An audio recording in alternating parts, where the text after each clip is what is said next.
ଆଜି ଛତ୍ରପତି ମହାରାଜ ଶିବାଜୀ ମହାରାଜଙ୍କର ଆଜି ହେଉଛି ଜନ୍ମ ଜୟନ୍ତୀ।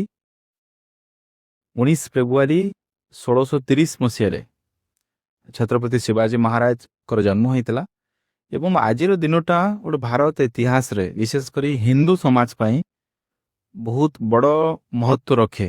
ଏଇଥିପାଇଁ ମହତ୍ଵ ରଖେ, ଶିବାଜୀ ମହାରାଜଙ୍କର ଜନ୍ମ କେଉଁ ସମୟରେ ହେଇଥିଲା, ଯେଉଁ ସମୟରେ ମୋଗଲ ଶାସନ ଚରମ ସୀମାରେ ପହଞ୍ଚିଥିଲା ଏବଂ ସାରା ଭାରତରେ ଅଧିକାଂଶ ଅଞ୍ଚଳରେ ମୋଗଲଙ୍କର ଆଧିପତ୍ୟ ବଢ଼ିଥିଲା ଏବଂ ଔରଙ୍ଗଜେବର କ୍ରୁରତା ବର୍ବରତା ଗୋଟେ ଚରମ ସୀମା ଲଙ୍ଘିଥିଲା ଭାରତବର୍ଷରେ।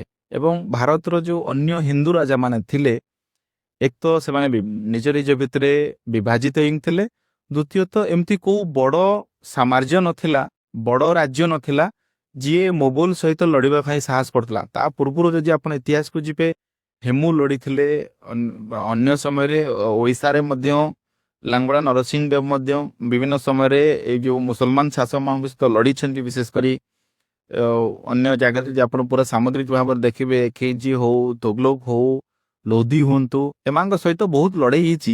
ଏମାନେ ଆସିଛନ୍ତି ପୁଣି ପଳେଇଛନ୍ତି, କିନ୍ତୁ ମୋଗଲ ଗୋଟେ ସମୟରେ ପୁରା ଭାରତରେ ବ୍ୟାପି ଯାଇ ସାକର ଶାସନ ହେଇଯାଇଥିଲା ଏବଂ ଭାରତରେ ମଧ୍ୟ ସେହି ସମୟରେ ବଡ଼ ରାଜ୍ୟ କେହି ନଥିଲେ ଯିଏ ମୋଗଲ ସହିତ ଲଢ଼ିବା ପାଇଁ ସାହସ କରୁଥିଲେ। ଶିବାଜୀ ମହାରାଜଙ୍କର ଜନ୍ମ ଗୋଟେ ବହୁତ ବଡ଼ ଗୋଟେ ସନ୍ଧିକ୍ଷଣରେ ଜନ୍ମ ଶିବାଜୀ ମହାରାଜଙ୍କ କହିଲେ ଠିକ ହବ। ଆଉ ଶିବାଜୀ ମହାରାଜଙ୍କର ଯେଉଁ ପରବର୍ତ୍ତୀ ସମୟରେ ମୋଗଲ ଶାସନଙ୍କ ଉପରେ ତାଙ୍କର ଯୁଦ୍ଧ ଲଢ଼ିବା ଏବଂ ଧୀରେ ଧୀରେ ମରାଠା ସାମ୍ରାଜ୍ୟକୁ ଭାରତବର୍ଷରେ ବୃଦ୍ଧି କରିବା ଏବଂ ଶିବାଜୀ ଯେଉଁ ପାଦଟି ଥାପିଥିଲେ ଏବଂ ଶିବାଜୀ ଯେଉଁ ରଣନୀତି ସେ ସମୟରେ କରିଥିଲେ, ପରବର୍ତ୍ତୀ ସମୟରେ ମୋଗଲଙ୍କର ଡିକ୍ଲାଇନ୍ ହେବା, ଭାରତବର୍ଷରୁ ମୋଗଲମାନଙ୍କର ଶାସନର ଏବଂ ମୋଗଲମାନଙ୍କର ସାମ୍ରାଜ୍ୟ ଧୀରେ ଧୀରେ କମିବାରେ ବଡ଼ ସାହାଯ୍ୟ ନେଇଥିଲା। ଏବଂ ମୁଁ କଥା କାହିଁକି କହୁଛି ବାରମ୍ବାର ଯେ ଏବଂ ପରବର୍ତ୍ତୀ ସମୟରେ ଯେତେବେଳେ ଶିବାଜୀଙ୍କୁ ଯେତେବେଳେ ଭାରତ ଦେଶ ସ୍ୱାଧୀନ ହେଲା, ସେ ସମୟରେ ଇତିହାସକାର ମାନେ ଶିବାଜୀଙ୍କୁ ଅନ୍ୟାୟ କଲେ ଏବଂ ଯେଉଁ ବିଶେଷ କରି ବାମପନ୍ଥୀ ଇତିହାସକାର ମାନେ ଥିଲେ, ସେମାନେ ଶିବାଜୀକୁ ଗୋଟେ ଯେଉଁ ପାହାଡ଼ ବୁସା ବା ଏଇଭଳିଆ ଉପଖ୍ୟାନ ଦେଇକରି ଶିବାଜୀଙ୍କୁ ଗୋଟେ ନେଗ୍ଲିଜିବୁଲ କ୍ୟାରେକ୍ଟର, ଗୋଟେ ନେଗ୍ଲେକ୍ଟେଡ କ୍ୟାରେକ୍ଟର ବୋଲି ଇତିହାସରେ କରିଥିଲେ। କିନ୍ତୁ ଯାହା ବି ହଉ, ସମୟ ଅନୁସାରେ ଆଜିର ଦିନରେ ଶିବାଜୀଙ୍କର ଲିଗାସି, ଶିବାଜୀଙ୍କ ଉପରେ ଚର୍ଚ୍ଚା ହେଉଛି। ଯଦି ଆପଣ ଇତିହାସକୁ ଯିବେ, ଏ ଯେଉଁ ଜ୍ୟୋତିରାଓ ଫୁଲେ ହୁଅନ୍ତୁ, ବାଲ ଗଙ୍ଗାଧର ତିଲକ ହୁଅନ୍ତୁ, ମହାଦେବ ରାନାଡି ହୁଅନ୍ତୁ, ଯେଉଁମାନେ ଭାରତବର୍ଷର ପ୍ରତିଷ୍ଠିତ ଥିଙ୍କର ଥିଲେ, ପ୍ରତିଷ୍ଠିତ ସୋସିଆଲ ରିଫର୍ମର ଥିଲେ, ସେମାନେ ଶିବାଜୀଙ୍କର ସିଗ୍ନିଫିକାନ୍ସ ସେ ସମୟରେ ଏବଂ ଶିବାଜୀଙ୍କ ଶାସନ ସମୟର ଯେଉଁ ସୁଶାସନ ଏବଂ ଶିବାଜୀଙ୍କର ଯେଉଁ ଏକ ତ ସୋସିଆଲ ରିଫର୍ମ ହଉ, ଭାରତର କାଷ୍ଟ ବିରୋଧରେ ଯେଉଁ କାଷ୍ଟେଜିମ୍ ବିରୋଧରେ ଶିବାଜୀଙ୍କର ଶାସନ ହଉ, ମୁଁ ବିଶେଷ କରି ଯେଉଁ ଅନ୍ୟ ରାଜ୍ୟ ମୋଗଲ, ବିଶେଷ କରି ମୋଗଲ ମାନଙ୍କର ବିରୋଧରେ ଶିବାଜୀଙ୍କର ହିନ୍ଦୁ ସୋସାଇଟି ପ୍ରତି ଯେଉଁ ଡେଡିକେସନ ରହିଲା, ହିନ୍ଦୁ ସୋସାଇଟି ପ୍ରତି ଯେଉଁ ଦାୟିତ୍ୱ ଲିଭେଇଲେ ସିଏ ସୁରକ୍ଷା କରିବାରେ, ଏସବୁକୁ ଏଇ ତିନି ଜଣ ବିଶେଷ କରି ମୁଁ ଯେଉଁମାନଙ୍କ ନାଁ ଜ୍ୟୋତିରାଓ ଫୁଲେ କୁହନ୍ତୁ, ମହାଦେବ ରାନାଡେ କୁହନ୍ତୁ, ବାଲ ଗଙ୍ଗାଧର ତିଲକ କୁହନ୍ତୁ, ଏମାନଙ୍କ ଲେଖାରେ ଆପଣ ପାଇବେ।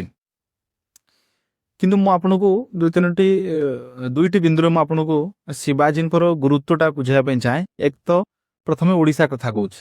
ଓଡ଼ିଶାରେ ଜଗନ୍ନାଥ ମନ୍ଦିରରେ ଆକ୍ରମଣର ଇତିହାସ ଯଦି ଆପଣ ଦେଖିବେ, ପାଖାପାଖି ହଜାରେ ମାନେ ଯେତେ ଥର ଆକ୍ରମଣ ହେଇଛି, ପାଖାପାଖି 12-13 ଥର ଡକୁମେଣ୍ଟେଡ ଆକ୍ରମଣ ହେଇଛି। ମହାପ୍ରଭୁ ଶ୍ରୀ ଜଗନ୍ନାଥ ମନ୍ଦିର ଉପରେ ଯେଉଁ ଆକ୍ରମଣ ହେଇଛି, ଯେଉଁ ଡକୁମେଣ୍ଟେଡ ହେଇଛି, ପାଖାପାଖି 12-13 ଥର ଆକ୍ରମଣର ଡକୁମେଣ୍ଟେସନ ଅଛି। କିଛି କିଛି ଲୋକ କୁହନ୍ତି ଯେ 17 ଥର ଆକ୍ରମଣ ହେଇଛି ବୋଲି।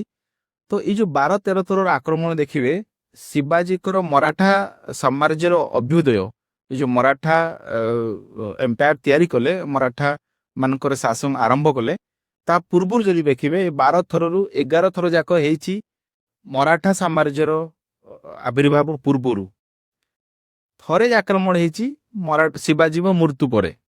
ଏବଂ ଯଦି ତେଣୁ କାହିଁକି କଥା ଆମେ କହୁଛୁ, ଯଦି ଯେଉଁ 11 ଥର ଆକ୍ରମଣ ହେଇଛି, କଳାପାହାଡ଼ ଆସିଛି, ସୁଲେମାନ ଆସିଛି, ଏକରାମ ଖାନ, ଅନେକ ଲୋକ ଅନେକ ମୁସଲମାନ ଶାସକ ଆସିଛନ୍ତି, ସେନାପତି ଆସିଛନ୍ତି ଆକ୍ରମଣ କରିବା ପାଇଁ। ଏମାନେ ସବୁ ଆସିଛନ୍ତି ଯେତେବେଳେ ମୋଗଲ ହଉ ଅନ୍ୟ ମୁସଲିମ ଶାସକ ମାନଙ୍କର ଯେତେବେଳେ ଥିଲା ଆଧିପତ୍ୟ। ଶିବାଜୀଙ୍କର ଅଭ୍ୟୁଦୟ, ଏକ ତ ଶିବାଜୀ ସେମାନଙ୍କୁ ଦାକ୍ଷିଣାତ୍ୟର ଯୁଦ୍ଧରେ ଏନଗେଜ କରି ରଖିଲେ।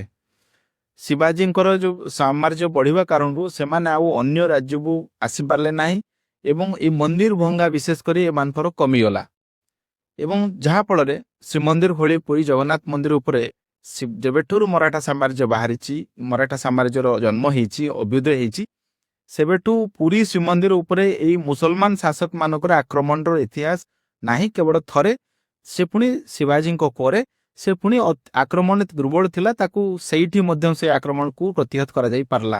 ଇଏ ଗୋଟେ ବହୁତ ବଡ, ଆକୁ ଆପଣ ହିନ୍ଦୁ ମୁସଲିମରେ ଦେଖନ୍ତୁ ନାହିଁ, ଆକୁ ଦେଖନ୍ତୁ ଆପଣ ଏଇ ଢଙ୍ଗରେ ଦେଖନ୍ତୁ ଯେ ଯୋଉମାନେ ମହାପ୍ରଭୁ ଜଗନ୍ନାଥଙ୍କ ମନ୍ଦିର ଉପରେ ଆକ୍ରମଣ କରୁଥିଲେ ବାରମ୍ବାର, ସେମାନେ ଉଦ୍ଦେଶ୍ୟ କଣ ଥିଲା? ଉଦ୍ଦେଶ୍ୟ ଥିଲା ଏହା ଯେ ଶ୍ରୀମନ୍ଦିରକୁ ଭାଙ୍ଗିଦେବା ଏବଂ ନେଇ ମଧ୍ୟ ଇତିହାସ ଅଛି କୋଭଳି ଭାବରେ ଆମେ ଜଗନ୍ନାଥକୁ ଉଚ୍ଚେଇଲେ। କିନ୍ତୁ ଶିବାଜୀଙ୍କର ଭୂମିକାଟାକୁ ଆପଣ ଏଇ ଦୃଷ୍ଟିରେ ଦେଖିବା ଉଚିତ ଯେ ଶିବାଜୀଙ୍କର ଅଭ୍ୟୁଦୟ ମୁସଲମାନ ଶାସନ ମାନଙ୍କୁ ଦୁର୍ବଳ କରିଛି ଓ ଦୁର୍ବଳ କରିବାଟା ଏଇ ମନ୍ଦିର ଭଙ୍ଗାର ଯୋଉ ଟେଣ୍ଡେନ୍ସି ସେମାନଙ୍କର ଥିଲା ତାପରେ ଲୋକ ଲଗାଇଛି।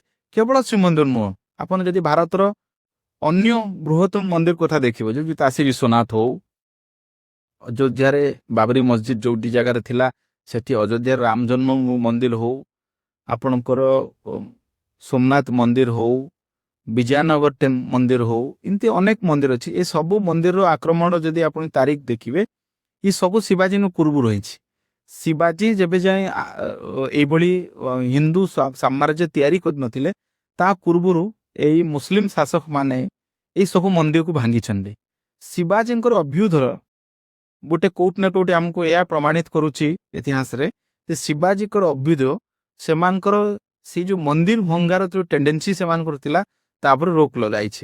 ଏବଂ ଶିବାଜୀ ଆସିବା ଏବଂ ଶିବାଜୀଙ୍କ ପରେ ତାଙ୍କର ମୋଗଲ ସାମ୍ରାଜ୍ୟ ଶିବାଜୀକୁ କ୍ଷମା କରିବେ, ଶିବାଜୀଙ୍କ ପରେ ଯୋଉ ମରାଠା ସାମ୍ରାଜ୍ୟ ବି ଗୋଟେ ସମୟରେ ଦୁର୍ବଳ ହେଇଛି, ପୁଣି ରିଭାଇଭ୍ କରିଛି ହେଇଛି। କିନ୍ତୁ ଶିବାଜୀଙ୍କ ପରବର୍ତ୍ତୀ ସମୟରେ ଯୋଉ ମରାଠା ସାମ୍ରାଜ୍ୟ ତିଆରି ହେଇଛି, ଇଏ କୋଉଠି ନା କୋଉଠି ଭାରତ ବର୍ଷରେ ଏଇ ମନ୍ଦିର ମାନଙ୍କୁ ଏଇ ମୋଗଲ ଏବଂ ସେଇ ସମକାଳୀ ମୋଗଲ ଭଳି ବିଚାର ରହୁଥିବା ରାଜା ମାନଙ୍କର ଲୋକକୁ କୁଦୃଷ୍ଟିରୁ ଏ ମନ୍ଦିର ଗୁଡ଼ିକୁ ରକ୍ଷା କରିଛି। ତ ଆଜି ଦକ୍ଷିଣ ଭାରତରେ ଯୋଉ ବଡ ବଡ ମନ୍ଦିର ବଞ୍ଚି ଯାଇଛି ଏବଂ ଓଡ଼ିଶା ଅନ୍ୟ ରାଜ୍ୟ ମାନଙ୍କର ଯୋଉ ବଡ ବଡ ମନ୍ଦିର ବଞ୍ଚି ଯାଇଛି, ସେଥିପାଇଁ ଶିବାଜୀଙ୍କୁ ମଧ୍ୟ କ୍ରେଡିଟ ଦିଆଯାଇପାରେ। ଏକଥାକୁ କେହି ଅନ୍ୟ ଅର୍ଥ ନେବା କଥା ଉଚିତ ନୁହେଁ, କିନ୍ତୁ ଯୋଉଟା ସତ ତାକୁ ଆମେ ସ୍ୱୀକାର କରିବାକୁ ପଡିବ। ଏବଂ ଶିବାଜୀ ଥିଲେ ଭାରତ ବର୍ଷରେ ଏଇ ଯୋଉ ଗୋଟେ ସମୟରେ ଭାରତ ବର୍ଷରେ ଯେମିତି ଅନ୍ୟ ଦେଶ ମାନଙ୍କରେ ହେଇଗଲା, ଆଜି ଅନ୍ୟ ଗୁଡିଏ ଦେଶରେ ଏ ମୋଗଲ ମୁସଲିମ ମାନଙ୍କ ଆକ୍ରମଣରେ ସେ ଦେଶର କଳା ସଂସ୍କୃତି ଧର୍ମ ସବୁ ଲୋପ ପାଇଗଲା, କିନ୍ତୁ ଭାରତ ବର୍ଷ ବଞ୍ଚିଗଲା। ଏବଂ ଶିବାଜୀଙ୍କର ସେଥିରେ ବହୁତ ବଡ ଗୁରୁତ୍ୱପୂର୍ଣ୍ଣ ଭୂମିକା ରହି ଆସିଛି।